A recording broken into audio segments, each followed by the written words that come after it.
శ్రీ షిరిడి సాయిబాబా జీవిత చరిత్రము 14 అధ్యాయము. అది 1906వ సంవత్సరం ఆషాఢ శుద్ధ పూర్ణిమ.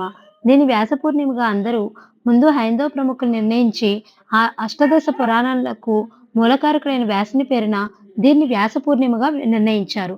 ఆ రోజు ఉదయం బాబా సాటి మామగారైన దాదా కేల్కర్ను పిలిపించి, ఈ రోజు గురు పూర్ణిమ, గురువును పూజించవలసిన రోజు.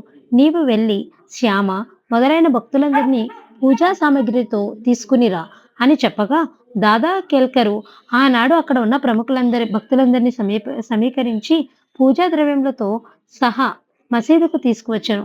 అప్పటికి బాబా అరమెడుపు కన్నులతో తన దృష్టిని అనంత దూరాల్లో ఎక్కడో కేంద్రీకరించి ఏకాగ్రతతో ఉన్నారు.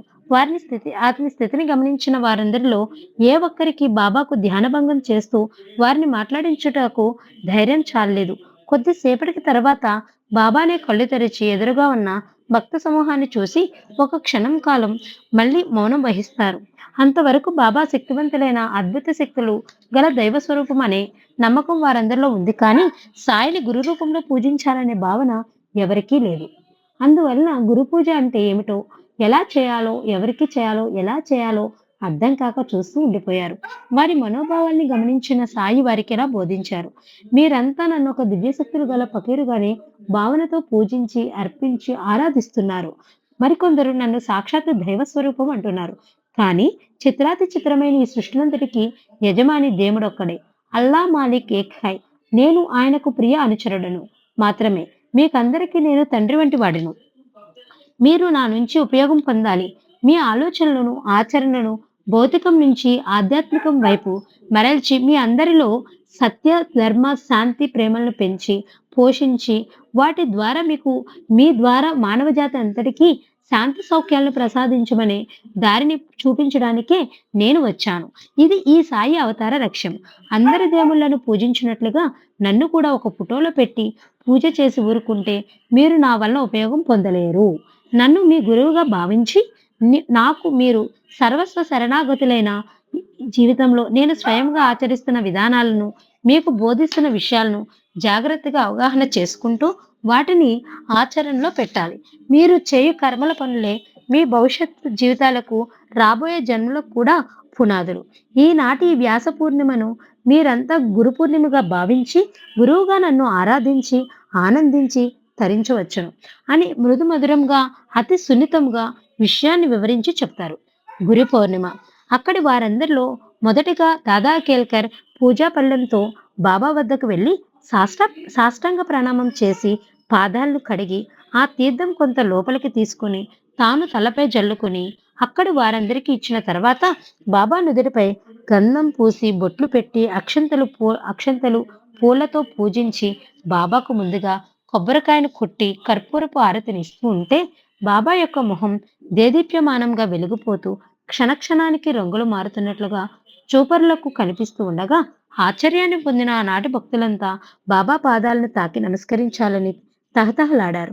వారి మనోభావాలను గమనించిన బాబా ద్వారకామాయి ముందు భాగంలో తాను లోగడ సృష్టించిన రాయి వద్దకు అడుగులో అడుగు వేసుకుంటూ నడుస్తూ ఉంటే మిగిలిన భక్తులందరూ వారి వారి పూజా పాత్రలతో గల పూలను బాబా అడుగు వేయబోయి ముందుగా నేల మీద వేసుకుంటూ పూలపై నడిపించుకుంటూ ముందుకు వస్తారు.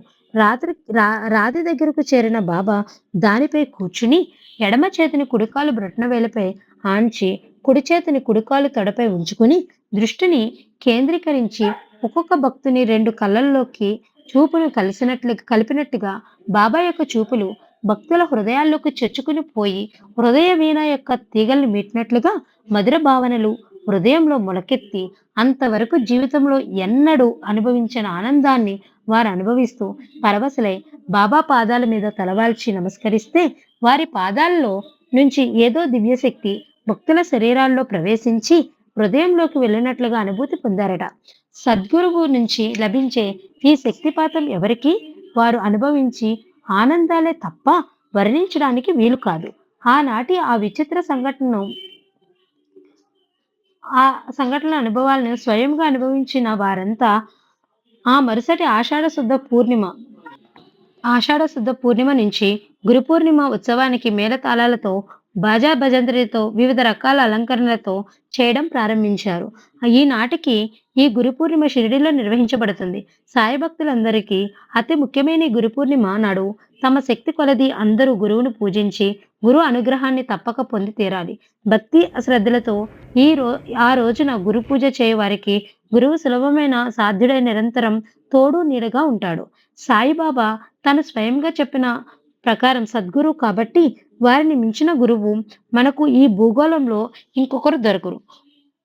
వారికి మన సర్వస్వ శరణాగతులై జ్ఞాన మార్గాన్ని మనకు చూపించమని ప్రార్థిస్తూ ఈ అధ్యాయాన్ని ముగిద్దాం. ఈ అధ్యాయాన్ని భక్తి శ్రద్ధలతో పారాయణం చేయు వారికి భక్తి బుద్ధి వికసించి సత్యదృష్టి కలుగుగాక. ఓం శాంతి శాంతి శాంతి. 14వ అధ్యాయం సంపూర్ణం. ఓం సాయిరాం.